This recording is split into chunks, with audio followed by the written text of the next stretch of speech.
On this episode of OBD for Everyone, we're going to be using these inexpensive Wi-Fi scanners and a free app called Lite to connect, add some gauges, and make it talk faster.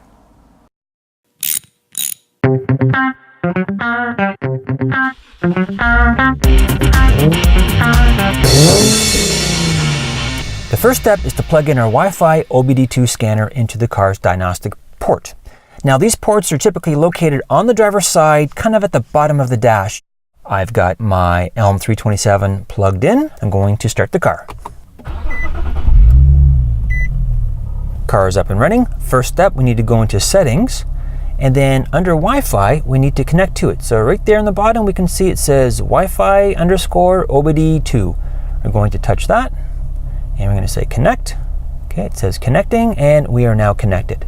And again, if you look on the bottom right at our Wi-Fi symbol, we've got a strong signal because we're like 2 feet away from it. So that's good. We can now go back to home, and now we can start Lite. We'll touch OK. Looking at the top right, we've got these flashing icons. The first one is, it's got a lock on the GPS satellites, which in this case here, my Transformer Prime has very weak GPS, so that actually never connects. The next one means is the app is up and running, everything's good there. The next symbol, it's flashing because the app can't connect to the OBD scanner that we have, because by default, Torque is looking for a Bluetooth connection. Well, this is Wi-Fi. If we touch the gear and we go to settings, under OBD2 adapter settings, we go to connection, and we can see it's set to Bluetooth. We're going to select Wi-Fi. We're going to back out, and now it's been able to connect. And how do I know that? On the top left, it says connected to ECU OK. So when you look at the gauges, they move. We've got real-time data, so that's awesome. So we are now connected.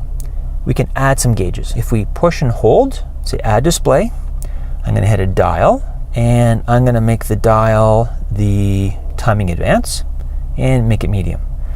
The gauge gets added right in the middle. If we push and hold, we can then select move. We can drag that off to the side here. Let's add another one.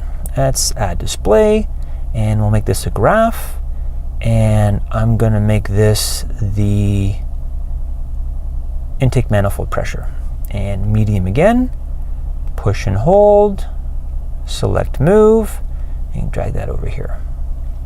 And I add another gauge, or display. I call it a gauge because it looks like a gauge, but it's technically is a display. And this will be a display.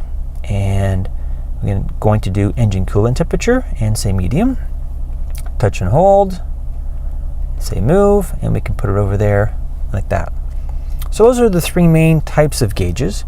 Now, in looking at it, it's in Fahrenheit. Well, I want it in Celsius. So I'm going to touch the gear and going to go to settings here.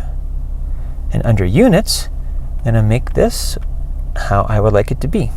Going to go back. And now we can see all of our displays are now in Celsius. Sometimes you can make the communication quicker, and that's useful when you have a lot of displays going. And to do that, we simply touch the settings gear. We'll go to settings, and under OBD2 adapter settings, we'll touch that.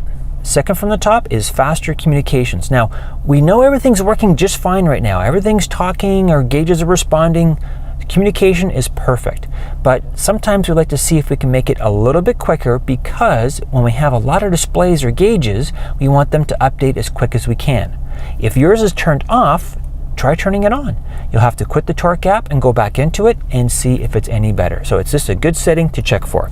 So we'll come back here and back here. Now, if you want to delete the gauge, we can just put our finger on it and hold it and say delete, and it's gone.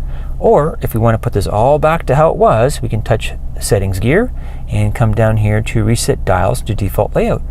And it's all back to where it was.